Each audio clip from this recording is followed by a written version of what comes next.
আজকে টপিক হচ্ছে অ্যাম্বোস করার নিয়ম। সো কিভাবে অ্যাম্বোস করেছি তাই দেখাবো। Subscribe my channel and click the bell icon. আসসালামু আলাইকুম everyone, welcome to my channel Sumana creations. তাহলে আজকে অ্যাম্বোস করা দেখাবো, কিভাবে অ্যাম্বোস করতে হয়। সো অ্যাম্বোস যারা করতে চান তারা ভিডিওটা ফলো করতে পারেন। প্রথমে আমি অ্যাম্বোস নিয়ে, যারা হ্যান্ড পেন্টিং করেন তাদের তো রয়েছে, যারা ব্লগ করে তাদেরও রয়েছে। সো আমি 1 চামচ যেখানে অ্যাম্বোস দিয়েছি সেখানে আধা চামচ অ্যানকে, আধা চামচ বাইন্ডার ইউজ করছি। আপনার হিসাবটা বুঝতে পেরেছেন?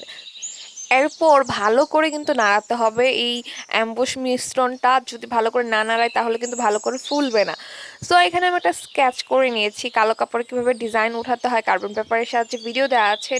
সো দেখে নেবেন আমার চ্যানেল থেকে। আমি এখানে প্রথমে হোয়াইট পেস্ট ইউজ করছি। হোয়াইট পেস্ট তো প্রথমে একটু হার্ড থাকে, এর জন্য আমি হোয়াইট পেস্ট যখন কিনেছি এটার সাথে একটু অ্যানকে আর বাইন্ডার মিক্স করে ব্যবহার করছি। আপনাদের যাদের বাসায় এরকম হোয়াইট পেস্ট নেই তারা চাইলেই সাদা রং অ্যাক্রিলিক যেটা সেটা ইউজ করতে পারেন, কোনো সমস্যা নেই। সো আমি এই বেসটা দেওয়ার কারণ হচ্ছে এই যে কালো কাপড় সেটা কিন্তু একদম দেখা যাবে না রংটা যদি হোয়াইট পেস্ট না ইউজ করি। তাছাড়া আপনারা যখন সাদা রং দিয়ে অ্যাম্বোস করবেন তখনও একটা বেস দিয়ে নেবেন সাদা, তাহলে কালারটা আর একটু বেশি উজ্জ্বল হবে, দেখতেও সুন্দর লাগবে। তো আমি যদি অ্যাম্বোসের আপনাদের আবার মিশ্রণের পদ্ধতিটা বলি, অ্যাম্বোস গামটাই আসল। তারপর এটার সাথে অ্যানকে মিক্স করবেন আর একটু পরিমাণ মতো বাইন্ডার ইউজ করবেন। সো আপনার কম বেশি হলেও সমস্যা নেই, একদম অ্যাম্বোস যে ফুলবে না এরকম না। আমি অ্যাক্রামিন কালার সাথে কিন্তু এখানে অ্যাম্বোসটা মিক্স করছি, যে অ্যাম্বোসটা মিক্স করেছিল ওটার সাথে অ্যাক্রামিন কালারটা অ্যাড করে এই যে আমি সূর্যমুখী আঁকছি এই পাপড়িগুলো দিচ্ছি। আমি শুধুমাত্র এখানে সূর্যমুখীর যে পাপড়িগুলো আছে এইটাই অ্যাম্বোস করব, বাকিগুলা কিন্তু নর্মাল অ্যাক্রোমিন রং দিয়ে যেভাবে হ্যান্ড পেইন্ট করি সেভাবেই করব। এখানে আমি শুধু পাপড়িগুলো অ্যাম্বোস করছি, কারণ হচ্ছে আমার মনে হয়েছে যদি শুধুমাত্র পাপড়িগুলো একটু ডিজাইনটা ফুলে ওঠে তাহলে ডিজাইনটা একটা 3D লুক পাবে, দেখতে রিয়েলিস্টিক লাগবে। সো এভাবেই আপনাদের ইচ্ছে মতো যে আপনাদের ডিজাইন থাকবে তা আপনাদের ইচ্ছে মতো অ্যাম্বোস করবেন। পুরোটা যে একদম অ্যাম্বোস করতে হবে এরকম কোনো নিয়ম নেই, আবার আপনারা চাইলে পুরো সবটা একদম অ্যাম্বোস করতে পারেন। অ্যাম্বোস করলে ডিজাইনটা যতটুকু অ্যাম্বোস করবেন ওই ডিজাইনটা কিন্তু ফুলে উঠবে, যার জন্য দেখতেও সুন্দর লাগে। সো এখানে আমি শুধুমাত্র পাপড়িগুলার যে কাজটা আছে ওই পর্যন্তই অ্যাম্বুশ দিব, আর বাকি সব কিছু অ্যাক্রামিন রঙই ইউজ করব। সো এটা যখন আমার করা হয়ে যাবে এটার উপরে আমি আবার অ্যাক্রামিন কালার দিয়ে একটা শেড দিয়ে দিব। সো আপনারা দেখতেই পাচ্ছেন আমি কীভাবে অ্যাম্বোসটা এখানে করছি। সো আপনারা এরকমভাবেই প্রথমে ট্রাই করবেন অ্যাম্বোস করার জন্য। আর অ্যাম্বোসের বিভিন্ন ডিজাইন রয়েছে, যেমন রয়েছে বেলি ফুল, শিউলি ফুল, এখানে তো আমি সূর্যমুখীটা করছি। তাছাড়া গলার বিভিন্ন ডিজাইন আলপনা আকারে করা হয়।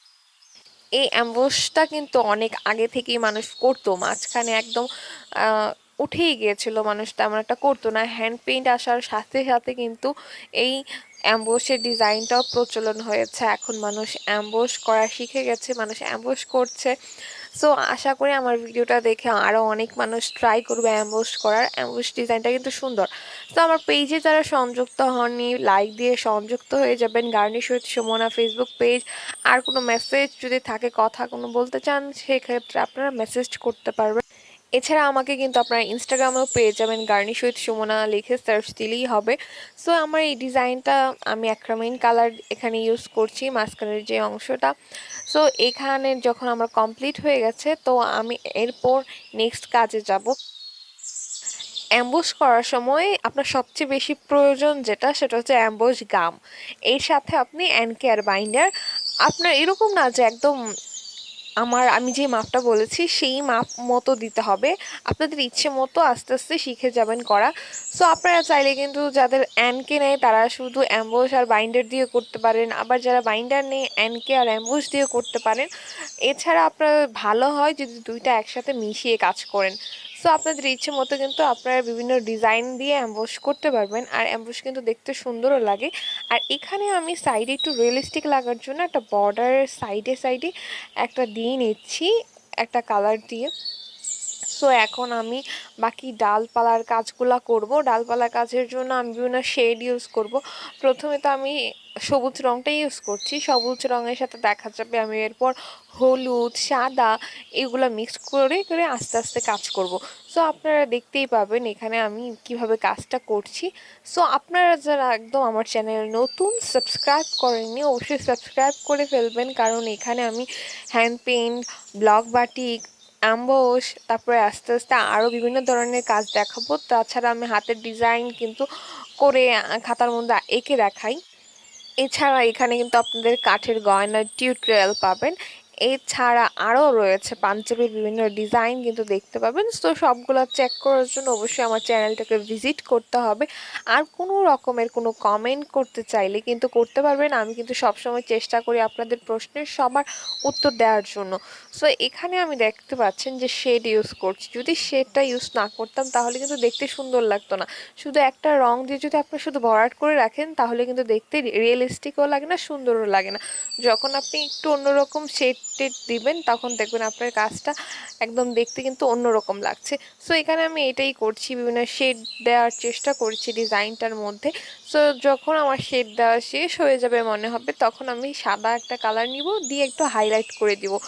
সো হাইলাইট করার প্রয়োজন আছে। সো আপনারা যারা মেকআপ করেন তাদেরও তো এই শব্দগুলো পরিচিত, হাইলাইট করা, শেডিং করা। সো এখানেও কিন্তু হ্যান্ড পেইন্টের ক্ষেত্রে এইগুলা ইউজ করা হয়।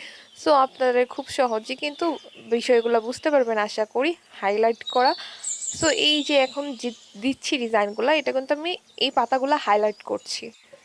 হ্যান্ড পেইন্ট, ব্লক বাটিক এই কাজগুলো কিন্তু সম্পূর্ণ আপনার নিজের উপর। আপনি যত বেশি করবেন তত বেশি পারফেক্ট হবেন। সো অনেকের প্রশ্ন হতে পারে আমি কিভাবে, আমি কিন্তু এখনও পারফেক্ট না। আর এছাড়া আমি আমার প্রথমের ভিডিওগুলো যদি দেখেন আমার চ্যানেলে গিয়ে তখন বুঝতে পারবেন আমি আসলে একদম কিছুই বুঝতাম না। জাস্ট অ্যাক্রিলিক কালার কিনেছিলাম, ব্রাশ ছিল, কাপড়ের মধ্যে বসে বসে রং করতাম। তো আস্তে আস্তে নিজে যখন সমস্যায় পড়েছি নিজেই এর উত্তর জানার চেষ্টা করেছি। যেমন কালো কালো কাপড়ে আমি প্রথম যেদিন কাঠগুলো বাঁকতে গিয়েছি, প্রথমে আমি যখন একটু হলুদ রং বা সবুজ রং দিচ্ছিলাম তখন দেখা যাচ্ছে কালো রঙের মধ্যে একদমই ফুটে উঠছে না। যত বেশি বেশি করে ততই রংটা কিন্তু চুষে ফেলছিল এরকম লাগছে। তো ইচ্ছে মতো রংটা একদম হার্ড হয়ে গেছিলো।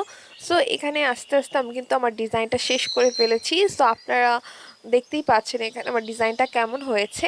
এরপর কিন্তু এখন কাজ আসবে হচ্ছে অ্যাম্বোসের রিয়েল কাজ, যেটা এখন আমরা বুঝতে পারবো অ্যাম্বোস কেমন ফুলবে। হ্যাঁ, সো আমরা একদিন রেখে দিব। সো একদিন পর আবার ফেরত আসছি আপনাদের সাথে। কাপড়ের উল্টো পাশে আমি হালকা হিট দিয়ে আয়রন করব, প্রেস করে করে। সো এর মাঝখানে আমি একটা কথা বলি, যদি জর্জেট হয় সেই ক্ষেত্রে হচ্ছে এই কাপড়ের উপরে আরেকটা কাপড় দিয়ে তারপরে আয়রন করতে হবে। আপনারা জর্জেটও চাইলে করতে পারেন। সো এছাড়া আরেকটা কথা হচ্ছে যে অনেকে পেইন্ট যারা করে হ্যান্ড পেইন্ট কাপড় রোদে দেয়, অ্যাম্বোসের কাপড় কিন্তু রোদে দিতে হবে না। আর রোদে দিলে কিন্তু ভালো হবে না, ফেটে যাবে ডিজাইনটা। সো অ্যাম্বোসের কাপড় অ্যাম্বোস করে রোদে দিতে হবে না, ঘরের মধ্যে রেখে দিবেন, সমস্যা হবে না। সো এই অ্যাম্বুশ কিন্তু আপনারা চাইলে জামাতে, পাঞ্জাবিতে, বাচ্চাদের কাপড়ে কিন্তু করতে পারবেন। অ্যাম্বুশ দিয়ে অনেক সুন্দর সুন্দর ডিজাইন আছে যা আমি সামনে আপনাদের সাথে শেয়ার করব। সো তা দেখার জন্য অবশ্যই আমার চ্যানেলটাকে সাবস্ক্রাইব করতে হবে যদি সাবস্ক্রাইব না করে থাকেন, আর লাইক কমেন্ট করে কিন্তু পাশেই থাকতে হবে। সো কোনো প্রশ্ন থাকলে অ্যাম্বুশ নিয়ে, হ্যান্ড পেইন্ট নিয়ে আমার কাছে কিন্তু করতে পারেন আমার পেজে নক দিয়ে, গার্নিশ উইথ সুমনা। আর এছাড়া কমেন্ট বক্স তো রইলই। সো সবাই আশা করি কাজটা বুঝতে পেরেছেন।